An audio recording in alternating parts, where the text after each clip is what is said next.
Welcome to another Wrestling Wednesday here on the podcast. First time that we can actually talk about three shows. And I know SmackDown has been a while, but since wrestling is only on Wednesdays, obviously, we always have to wait a little, which is also nice because then we can actually analyze what happened after SmackDown went off the air and what happened in the days after that, right? So let's talk about SmackDown first. And what happened there? The card that was announced for last week's SmackDown wasn't that great, like the contract signing, then Shinsuke Nakamura versus Jey Uso and Rey Mysterio versus King Corbin. But what we got was way more and pretty cool in the end, actually. So SmackDown still a superior show, obviously, in comparison to what's happening over there on Raw. So in the beginning, we had Shinsuke Nakamura and Jey Uso cutting some promos on each other, right? Nakamura then insulting Uso like you just Roman Reigns' puppy or something like this. Not a big fan of either because the promos, while sometimes passionate and good, are somehow repetitive. Even the Usos, which are sometimes good promos, they still repeat their style very frequently, like this intense, aggressive style, which is cool, but we've seen that. But nevertheless, I mean, I like his role right now. So that's all good. Just nothing super extraordinary, but fair enough. And it led to then, of course, the match between Shinsuke Nakamura and Jey Uso with Cesaro on commentary. And I love Cesaro on commentary. He's really cool. He also explained why he wasn't there to help Nakamura last time. It's just too much space, too big. He couldn't be there, which was kind of cool. Then commentary was nice, of course. Nakamura, I used to be a big fan of Nakamura. I kind of stopped being that huge fan because simply they didn't use him very well. But I mean, it's nice to see him in action. It's nice to show what he can do. And of course, it's nice to see another Kinshasa once in a while. Of course, he went for a Kinshasa. Then, of course, Uso with a super kick because if the Usos are there, you need to have super kicks. But still, Nakamura with the win in the end. The match was okay, I think. Nothing super great, but it did what it had to do. It displayed two guys who were definitely good wrestlers. That story right there wasn't that great. The interaction wasn't that great. And, well, the commercial break was just really unnecessary. Oh, well, not unnecessary because they want to make money, but it really hurt the match. So the flow wasn't that great. If they would have given more time and maybe no ad break in weird places, would have been much better. Nevertheless, Nakamura defeats Uso, which is nice. So Nakamura gets some steam, and we can move on. We can move forward. We then saw Liv Morgan versus Natalya. 2021 Natalya. And of course, Natalya wins and defeats Liv Morgan.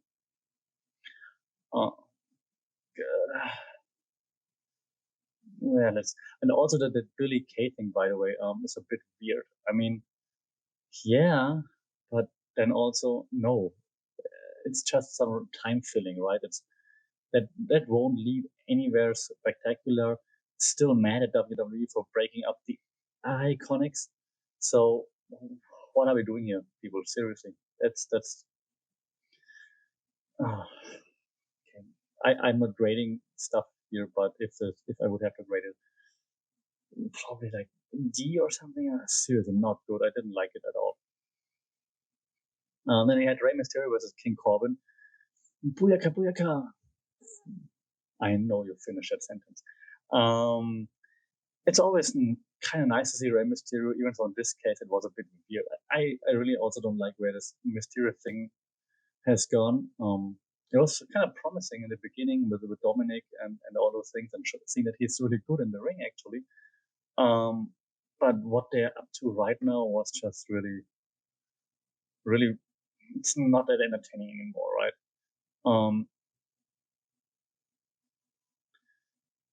The commentators kind of like talked Dominic into interfering.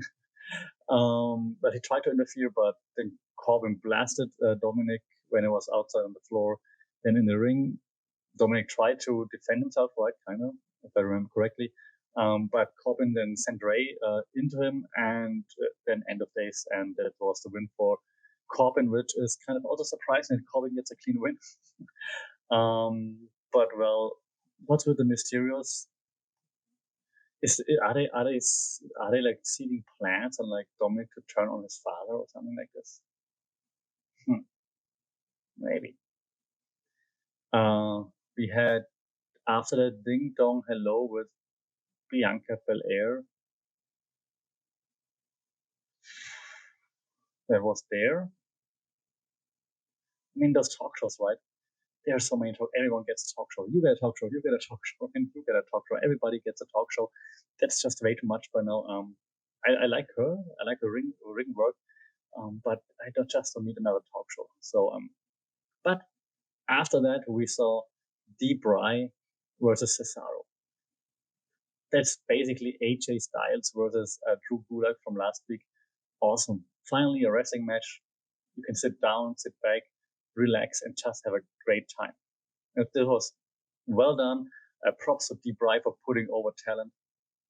And even though Cesaro is not up and is not a young guy anymore, but still, props for D-Bry for putting on the show and for letting Cesaro get over here and putting him over. That was really nice. Yep, just well done, well executed. Sit back, relax, enjoy wrestling, and see how then Cesaro takes the win over D-Bry. Nice neutralizer, and there you go. This was what it should be. An hour of this, and I'd be super happy. This is exactly why you're a wrestling fan. That's what you want to see. Props to both. Both should be higher on the card, obviously. Both should be main eventing every PPV, every event, everything. D-Bry and Cesaro for president. We then saw Apollo Crews versus Sami Zayn, and Apollo Crews might just have turned an interesting corner when we saw him sitting there with Roman Reigns and just talking and Roman giving him some tips, and then Paul Heyman coming in and Apollo Crews saying, "Okay, sorry, I'm going to leave." And Roman told him, "No, stay. You can learn something." So, will we see a new Paul Heyman guy? Will we see the first Roman Reigns guy? So this could be really interesting. Here, not that much of a match, but Crews defeated Sami Zayn. So cool. I mean, that moves him forward. I like Sami Zayn usually, but in this case, it makes sense to give Crews a win, of course. And then trash talk Big E, which then led to a match between Big E and Apollo Crews for next week. So interesting. Let's see where this Crews angle goes. He definitely deserves a nice story for once. And then, of course, not the highlight, but the main event attraction, the contract signing for the Royal Rumble, and Roman kind of bullied his way into this last man standing thing against Adam Pearce. We all know this. We all knew it would not be Adam Pearce being there in the end, right? So he bullied his way into this thing, like saying, "Make it a last man standing match. I want a last man standing match."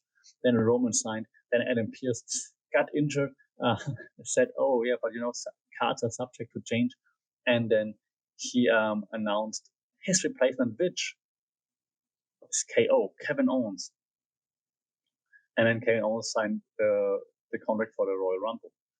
Awesome. This will be a fun match.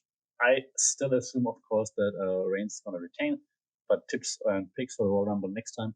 But it should be like an awesome match. It's going to be fun. Kevin Owens is just top notch all the time, no matter what he does. This will be fun. Yes, can't wait. Last man standing. They can go all out here. Don't need to hold back. Can use all the tricks. Can be brutal. That's exactly what KO likes, and I think that it will also put over Roman even more. So that's gonna be fun, and I'm looking forward to that. So well done, nice swerve that almost everybody saw coming to some extent, but nice that they still did it. Enough of the niceness now. So saying that, we have to talk about Raw. Or like subtitle, The Masked Singer Returns. So Randy Orton addressed his burn wounds at the hands of Alexa Bliss, because apparently he got burned really bad last week. He's talking about like his compassion is gone, and he complained, or he blamed the Fiend, of course, what happened, and nothing's gonna stop Randy Orton now from winning this Royal Rumble match.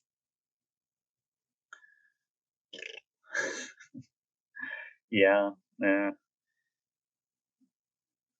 I don't even know how to complain or what to complain about anymore, because it's just too much theater and not good theater, right? So, I mean, I said it last time. I said, yeah, this could be an interesting angle. I'm not the target audience for this, but I could understand if people like it. This now was just weird. It's just too much. It's too much in your face, too much happening. It's like what Alexa is doing, and then her magical powers, and now the burn thing with Randy. Yeah. So I will have the masked wrestler then probably at the Royal Rumble. Nice. Then we saw Charlotte Flair versus Peyton Royce. The Iconics, I still miss them.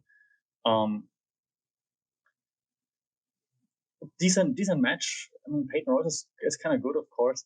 Of course, now with every Charlotte Flair match, we also have to talk about Ric Flair and Lacey Evans, of course, which gets really uncomfortable to some extent. Lacey Evans even wore the Flair rope when she came out to distract Charlotte, of course. Didn't really help them in the end. So Charlotte won via submission, of course. Match was okay, I think. I'm just not a fan of this whole Flair drama thing. Also, Ric Flair looks really uncomfortable in there. Yeah, not a big fan. Let's see where this goes. I hope it's going to be over soon. We then saw Xavier Woods versus Mace. So Retribution in the house. Now they're getting a push after being torn apart and put down forever. Storytelling, nice. The match itself was decent though. I think, I mean, Xavier is great in the ring anyways. I think he doesn't get enough credit usually, because it's always like Kofi or Big E back then in the New Day times. So now Xavier by himself with Kofi out. Great job, and he tried to go at it right off the bat, but then of course Mace can overpower him, and then in the end Retribution got him, and Mace took him out. Then Ali smiling at him and like trash talking Kofi. Yeah, decent, great. Again, not a big fan. The finish was also a bit sloppy, but not a big fan of like this Retribution back and forth. Like first you put them down for weeks and make them like the laughing stock, and now they're like a threat again. Let's see where this goes. The match was decent. Xavier's great. But yeah. By the way, let me mention this. It kind of makes sense that like they have like this callback to Ali's injury back then when Ali was out and Kofi took his spot. So this kind of makes sense, and I'm kind of glad that they do that they didn't forget about this. So this is nice. Let's see if they stick with it this time, and it's not just like a one-off. So good on them for doing this. Let's see where this goes. And now, Asuka on Alexa Bliss Playground. And I can already see how this is splitting the audience, probably, opinions. I hated it. I can't see how people like it, the weird Alexa thing. So Alexa, all happy, sitting there in her playground, another talk show, nice. Of course, we don't want any in-ring action anymore, we just like talk shows now. Then Asuka comes out, and then Asuka gets all like weird and creeped out by Alexa, just it's like all uncomfortable and so on. And eventually, then has to walk off. But before Alexa just turns into this crazy bitch, like at first she's like all happy with the t-shirts and stuff, and then all of a sudden the lights go out, and then she's there all in black, and it goes back, and it's god, too much WWE. I'm not a big fan here. Especially Asuka being scared. Like, isn't she the goddess of war? Like how can Asuka be scared here? So why are you using Asuka as the one who has to fall for that in the beginning for that gimmick? Couldn't you have used anyone else for this? Not a big fan. Also not a big fan of Shayna Baszler versus Mandy Rose with Nia Jackson and Dana Brooke. I would have again, not grading, but also great. Might have been a D here. I'm just not a big fan of either. Shayna Baszler, I mean, she plays a role usually quite well. And it's always nice to see Mandy Rose in matches. But other than that, really not the biggest fan of what they're doing here. So let's move on. Not great. Of course, Baszler won by submission. Not a great match. I hope this is over soon and we'll see something more. Okay, then we saw another cool match. Royal Rumble opportunity on the line. AJ Styles with his bodyguard and Ricochet. It's so nice to see Ricochet in a nice match again. And this is like the Deep Rye versus Cesaro on SmackDown. This is just two guys who actually are very good at wrestling and good at what they're doing. So this was nice to see them. So you just sit back, relax, let them do their stuff and enjoy. And then you realize this is why I'm a wrestling fan. This is why I watch this stuff. And I want more of that. And like 3 hours Raw, having like one of those matches, this is not enough. So please, WWE, give me more. In the end, of course, Styles defeats Ricochet because we can have Styles out of the Royal Rumble. But yeah, this was nice. More of this. And I want to see Ricochet in those matches again. I really missed the times when Ricochet was put over and had just all those awesome performances. I'm laughing because I just saw my notes on what would happen next. The Miz and John Morrison host Gilbert and Drew McIntyre on the dirt sheet. Yeah, man, why it's just fun to see Gilbert again. It was, of course, obviously nothing to talk about, and this was fail. Then we had the Lucha House Party and Riddle versus the Hurt Business. Yeah, the Hurt Business in the end won. Yeah, those random matchups are just a bit weird, I think.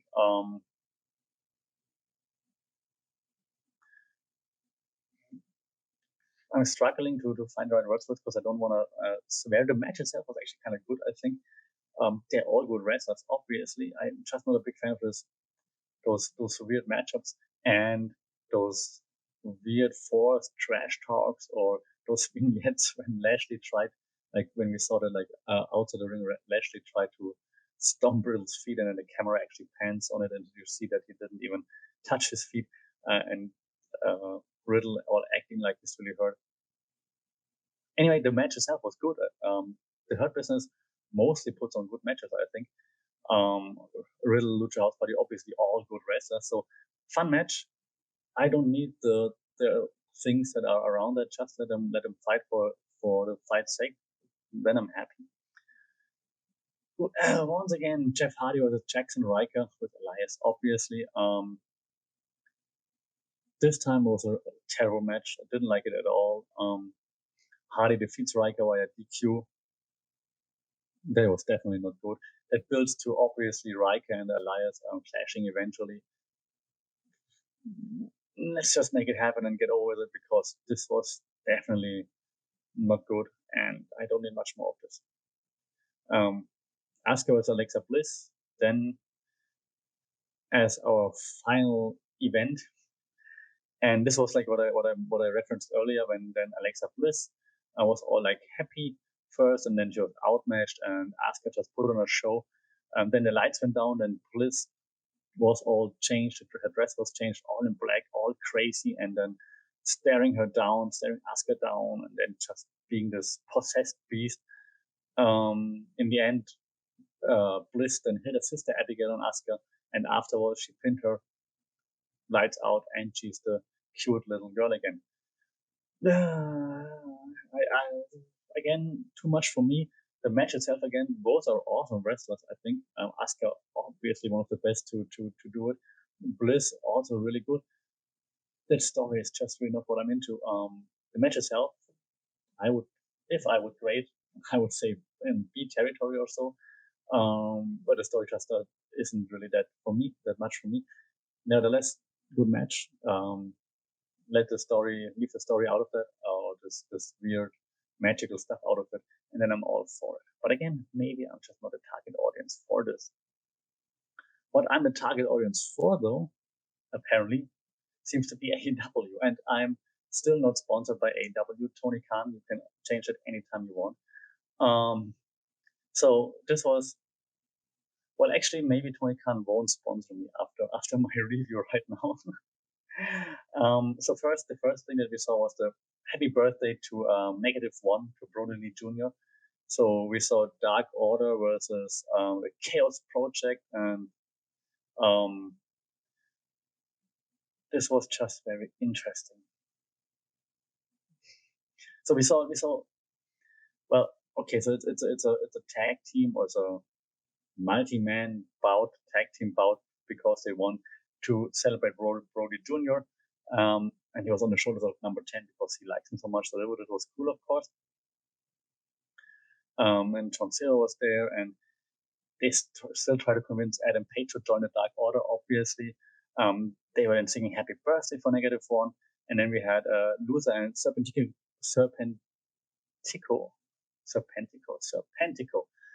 I'm going to get it at one point. And then they said that's just some BS. They didn't call it BS. They kept it child friendly, of course, for -1. But then, yeah, we get like this multi-man tag match. And then Hangman came out to even the odds, if you want to. So then we had Silver Hangman, Colt Cabana, and Alex Reynolds to then also battle them. So that was the first match. It was a bit crazy off the get-go. And even Brody Jr. -1 got in and hit Serpentico with a candlestick, and then he called everybody idiots because his birthday was 3 days ago. It was just a bit forced. I mean, it's kind of cute how they take care of the kid, but it was just a bit forced, I believe, and I'm not really into that, to be quite honest. What we saw then was also that the Dark Order, of course, asked Hangman to join, and then upon the question, before he could even answer, the celebration started. Like, he said yes, and the dancers and confetti and things like that was pretty cool. And Hangman said no, obviously, and we all expected it. He said like he really enjoyed the time and so on, he liked it, but he's done this team thing before, and unfortunately, he has to say no. That was really funny though. I like that. I didn't like the match, but this was a nice addition. Then we had Cody versus Peter Avalon. Yeah, we can move over this pretty fast. Nothing much to write home about. Avalon just ran right into Cody's arms then for the crossroads. Cody didn't cover because we had Cargill coming out and staying on the stage. Then Avalon with the low blow, working over Cody's knees and so on. But well, they tried to make it a match. Even Avalon missing the moonsault was kind of interesting, I think. Out of nowhere, Cody with a cutter and had his comeback then, and well, then Avalon had to tap out to a figure 4, of course. We had, and now I have to read it, I'm sorry, we had Jon Moxley then versus Nick Comoroto. Of course, Nick Comoroto, who else? Yeah, obviously Moxley made quick work here. It was not a super boring squash though. So Comoroto was hanging in there for the time being. A few power moves, that was kind of nice. But then of course Moxley came back and just took the win, which was nice. After that, Moxley with a passionate promo as always, all sweaty and spitting. COVID-19. And said, of course, he's coming for Omega, which is no surprise here, of course. We had then Private Party and Matt Hardy versus Top Flight and Matt Sydal. That's a match made in heaven, obviously. Top Flight and Matt Sydal, they obviously fit very well together.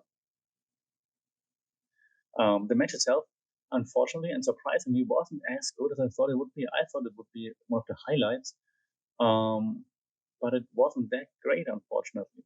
It was a nice back and forth-ish, but not as exciting as I thought. Had some hot tags there in between. We had, of course, also some interference there with the chair. yeah, it was a bit disappointing, to be honest. Uh, I hope to see Seidel and Top Flight again together, just with some more time to showcase their high flying ability, of course. Also, I do hope that Top Flight, while they're awesome with like high flying and so on, they need some more. They're like the young bucks back then, and so I hope they get some more time to work on everything. We then saw also Penelope Ford versus Layla Hirsch, which was interesting because it was a pretty good match. So I didn't expect much, maybe because I don't follow uh, all of the women's in the women division that much. So I was kind of surprised to see how that panned out. I obviously also like that Miro and Chuck Taylor and Kip Sabian were out there, just nice to show support. And it was just a nice back and forth. Like I really liked it. Here's with the upper hand, even once in a while, quite frequently. Nice back and forth. Nice German suplex there in between. Then the Ford comeback, of course, was nice. And then, of course, the interference by Kip Sabian to hold the foot while Ford was covering Hirsch. But overall, a nice match, really good. Again, not grading, but I'd say there was a kind of like B territory. And then finally, the last thing of the night, MJF and Chris Jericho at the Inner Circle triple threat tag team extravaganza.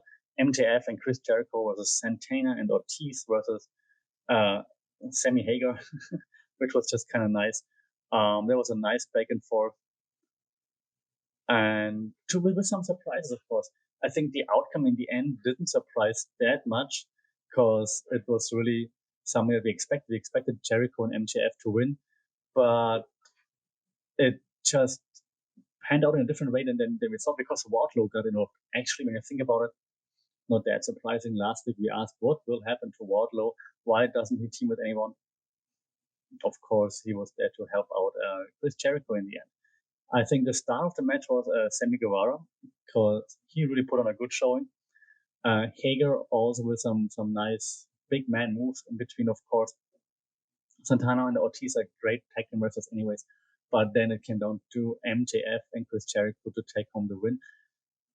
How did it happen? So Guevara actually picked up MJF on the shoulders, tried to bounce off saw Wardlow stepping onto the ring, tried to bounce him off, but then this distraction was enough for MJF to roll up Guevara to get the win. One thing I really didn't like, and I hope we will never see again, is Chris Jericho doing a lionsault. That was really close to him landing on his face or neck and breaking anything. So please, Chris, don't do this ever again. It wasn't the best of the AEW episodes, but it was a still very enjoyable one. Especially the last part was enjoyable. Some good matches. The inner circle part was great. I didn't like the beginning that much, so that's why I think maybe Tony isn't going to sponsor this podcast anytime soon. In case you change your mind, you can contact me here. Other than that, I still think AEW is the best wrestling show on there right now, followed by SmackDown, and then Raw really needs to go into recess and try to figure out what they're going to do after the Royal Rumble because right now it's just terrible. What do you think? Let me know your opinions on AEW, SmackDown, Raw, maybe even NXT. I'm happy to discuss things, and maybe you are one of those people who likes what's happening with Alexa Bliss and the Fiend and all those things. Oh, I said his name and all those things. So I'm looking forward to your feedback. Until then, take care.